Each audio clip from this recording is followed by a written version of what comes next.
No one cares. I think I thought about it as I was driving here. I thought,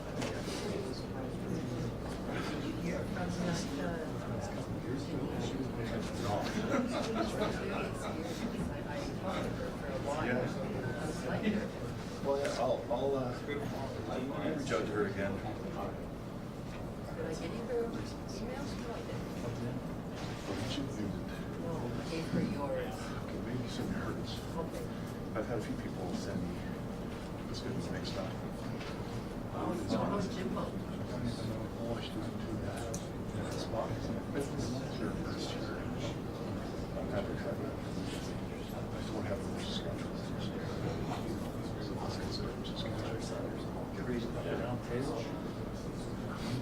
Yeah. Jim's the one. Yeah.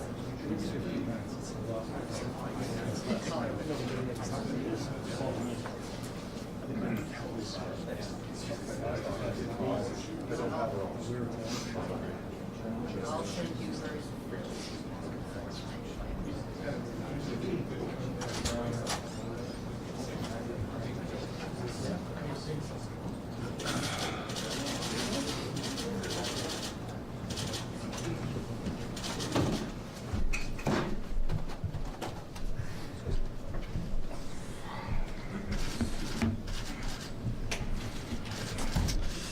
Okay, everybody, thank you very much for joining us this afternoon. As I've mentioned before, we do have a bit of a hard stop on today's events just because Mr. Bettman and Mr. Daly need to move on to some other things that we have going on.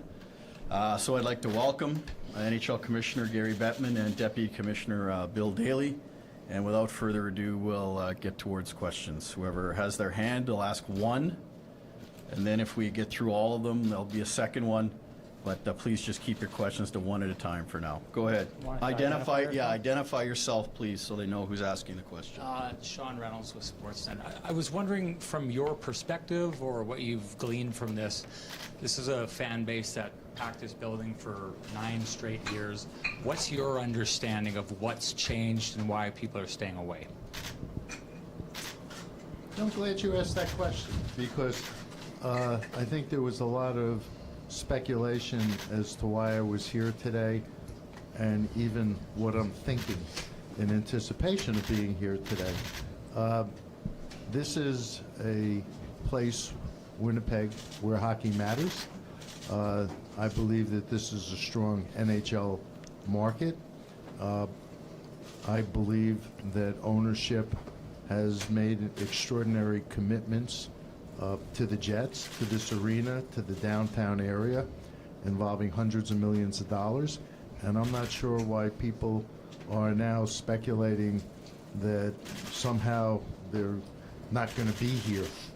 At the end of the day, we could go through a litany of reasons that either are true or speculated to be true as to how the attendance situation got to where it is. Kind of doesn't really matter, because teams go through different ups and downs. I believe that the season ticket base and the attendance will evolve back to where it was. I was quoted in 2011 saying, for this to work well, the building's got to be full, and that's true. And I know that Mark Chipman and David Thompson aren't interested in just surviving in the NHL. They want to thrive. Along the lines of how the team's playing this year, and this will get sorted out. I don't view this as a crisis, but I do believe, as with any team in any market, there needs to be collaboration between the community and the fan base and the club, and I believe ultimately it will be here. And Mr. Bettman, Richard Kluche from 680 CJOB. Very interested in your role and Mr. Daly's role in those meetings today and the message from the NHL that you're saying to people here, because as you know, there's a spirited fan base here that knows about that deal we made with you in 2011, and that somehow we all chained our computers together to get tickets, and that somehow maybe the corporates aren't playing the role that they should be. What's your role in messaging today? Well, we weren't delivering messaging today. We sat on a number of panels with Mark Chipman and with Sarah, and we answered questions and addressed what was on people's mind. But the message is no different than what I just said in response to the first question. You want to add anything to that? No. Listen, obviously the attendance needs to improve, but it will. I have a confidence in the organization, and as importantly, I have confidence in this community. Gary, Jacob Stoller from the Hockey News. I'm curious, in meeting with corporate leaders today in Winnipeg, what have you learned, or what was the conversation like, and did anything that you hear surprise you? Everybody seems to be operating under the assumption that we're here today to address a particular need or concern. I try to get to as many buildings throughout the league in the course of every season. If you remember correctly, I was here a year ago for Philippine Heritage Night. I'm here to visit, to take in a game, to talk to the media, talk to season ticket holders, talk to the corporate community, which is what I do everywhere I go. Go ahead, Jeff. Josh Crabb with CBC Manitoba Commissioner. Mark Chipman has been quoted as saying he wants season tickets to improve, get back to the 13,000 mark. Is there sort of a timeline that you would like to see in terms of things improving here and getting attendance back to where it was? Actually, we all do. I share Mark's view, but Mark isn't issuing any deadlines. He's focused on what he can do to make sure the fan base is maximally engaged, and I applaud the effort. But again, we're not operating under the sword of Damocles or on a razor's edge. This is part of the evolution of what franchises sometimes go through. I remember a number of other Canadian franchises, for example, some of them considered to be small market, where the season ticket base aged out and they had to go rebuild it with younger fans. It happens. Let's be clear about something, okay? I believe that this is a strong NHL market, and it will adjust. Hi, Jeff Kerbison from Manitoba Inc. magazine. You mentioned evolution. I'm wondering what your opinion is of the evolution of True North, which 12 years ago was sort of a one-trick pony. It had a hockey team, it had a building, and now it is a multi-billion dollar real estate developer with 8 buildings downtown, of which the True North... More to come. Right, of which Canada Life Centre is one. Yes. And there's certainly going to be synergies between the hockey team and the hotel and that sort of thing. And that's why, for anybody suggesting that the agenda for ownership is other than focused on Winnipeg is silly, because at the end of the day, look at the hundreds of millions of dollars they've invested in the team, in the building that they've built around here, and what they're going to be doing on the north side of Portage. I mean, that's why I'm kind of what's the word I'm looking for? Mystified at the tension that seems to have developed here. And by the way, this is a team, if they make the playoffs this year, which looks like they're going to, would be 6 out of the last 7 years. Their cap team, the star players who had an opportunity to go elsewhere decided to stay here. Those are the substantive things that deliver the message that everybody seems to be focused on. Want to add anything? No, I mean, what I'd say is this is a team that's widely regarded around the league as a model franchise. Well run from top to bottom, has a competitive hockey team, puts a competitive hockey team on the ice, spends to the cap, but also invests, as Gary mentioned, in the community and all their charitable initiatives and investment in the city. So we wish we had 32 of these.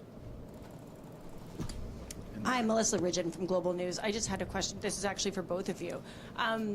You've grown this league in big, beautiful, sunny places, but in places like Winnipeg, where it's like tens of thousands of kids in this province and the surrounding area are playing this sport, how important is it to you as human beings to see the league be strong in places like this? If I didn't believe in places like Winnipeg, we never would have bought the Jets back. In addition, the Industry Growth Fund in terms of grassroots initiatives, whether it's the Hockey Academy or Camp Manitou or whatever the other things that we've invested over $6 million. So we stand by our commitment, and we're greatly gladdened to see all of the work that's being done at the grassroots level. We're here, meaning the NHL, because we want to be. Yeah, I don't have anything to add to that. As Gary said at the start, I mean, hockey matters here, and that's important to us. So Winnipeg matters to us. And the Jets matter to Winnipeg, so everybody matters. How then do you... Who are you? Sorry. Paul Friesen, Winnipeg Sun. Oh, yeah. Okay. So, I knew that, but I thought if everybody else was identifying themselves, you should too. Appreciate that. Given all you've said then, how do you explain Mark Chipman saying that given the current situation, this will, quote, not going to work over the long haul? What I believe Mark means by that, and I think he's been pretty clear because I've heard him say it repeatedly, he doesn't want to just be a member of the NHL. He wants a team that has the foundation for success. He wants to be competitive every year. He'd like to bring the Stanley Cup to Winnipeg. And so if the team is going to have the resources and the ability to compete at the highest level and spend to the cap as they have, it's be important for the building to be full. Given the... Yeah, you can have a follow-up. Because I made you identify yourself, you can have a follow-up. Just one, though. Yeah. Given the state of their ownership, as strong as ownership gets in professional sports, why is this even an issue? I'm not sure the question that you're asking Why leads didn't you from full house point to stay competitive? just because you perceive somebody to have resources, the fact is this is a collaborative effort, and people who own franchises want to understand that they're being supported. It's a joint effort. It's not one-sided. Scott Billick, Winnipeg Sun. Yeah. Got that out of the way. Just wondering, what's the target then? Like, what do you need to see in terms of corporate sponsorship? It's not what I need to see. I Well, mean, what you want to do is have a franchise that has robust support from all of the places that support comes from, whether it's the business community buying tickets, whether it's the business community advertising and promoting and activating around the club. And in that regard, the club has gotten, I believe, very robust support. You also want to see buildings full. By the way, I think the players want to see the building full. You know, for somebody who spent a few weeks in the bubble watching our game in empty buildings, our players, our game draws an enormous amount of energy from fans in the building. And having a packed building obviously gives you more energy than a building that isn't packed. So 15% corporate support is robust? Well, no. I was talking about the advertising. The way the season ticket base got created is probably an anomaly because they sell out in 15 minutes. And so there wasn't a need or an opportunity for corporate support at the beginning. But again, that's where I started. How we got here doesn't matter. It's how we evolve from here. And I have every confidence in this market and this organization.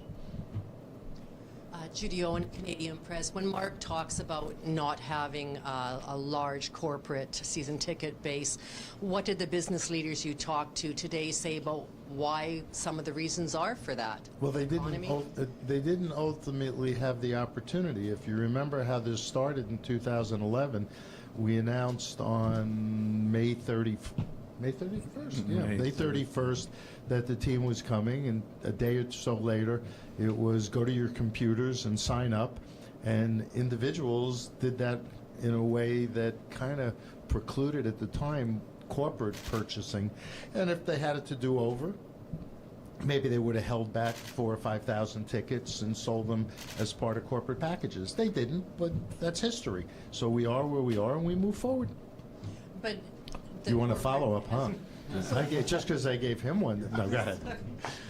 But the decrease has been since the pandemic too, is one. No, but the pandemic, that's, again, it doesn't matter how we got here. Okay, some people say people don't like to come downtown at night. Some people say the team's performance should have been better, even though it's been pretty darn good. Some people say the season ticket drive initially was no good. Some people say it was the pandemic. All our clubs have dealt with the pandemic, and it may have impacted some markets more than others. But again, we are where we are. So we focus on the fact that we believe in this market. Ownership believes in this market. This is a strong organization that will do what it needs to do to adjust, and I believe this community will adjust. Go ahead, Murat. Hi, this is Murat Atesh from The Athletic. Certainly the message of confidence is well received. I'm curious, are the Winnipeg Jets, with their current sales, a recipient of revenue sharing? And Yeah, they have been, and they will continue to be. when those numbers shift, what is the pressure or communication like within the Board of Governors, who I'm sure would like every building to sell out and not have to pay that sort of thing? You can answer that. Yeah, no, I don't. I think our revenue sharing system is well established, and we vet it with all our clubs on a regular basis, and it's really a function of league HRR and how the numbers come out. So I don't think it comes to the scrutiny of whether you're filling your building necessarily or not. There are many factors associated with how much revenue sharing the team gets. And if your question is somehow suggesting or implying that at the board level there's a concern about this franchise, the answer is absolutely not. Richard Kluche, 680 CJOB. So what's your final message then to fans who are, have had some anxiety over the last 72 hours? And when do we get the draft here? Get over your anxiety and come to games. No better way to deal with anxiety than rooting for your hometown team. Actually, when that hotel across the street finally gets built, I think we'll have a better opportunity to focus on the draft. We need a little more hotel space. That building, the new hotel, got hung up during COVID. I understand in the spring they're supposed to start constructing it, and then we can figure out what to do. Okay, guys. Thank you very much. Thank you. Thank you, everyone. Appreciate your cooperation. For those cameras that are here, you can now follow Gregor, move out the entrance to the rink that the refs come out, and go on the camera, on the carpet there. That's for the TV cameras. The stills are up in the VOMs. Those media that want to watch Gary and Mark and Mr. Daly, you can head to the press box and find a seat up there. We'll probably be starting in about 10 minutes there. Okay, thank you.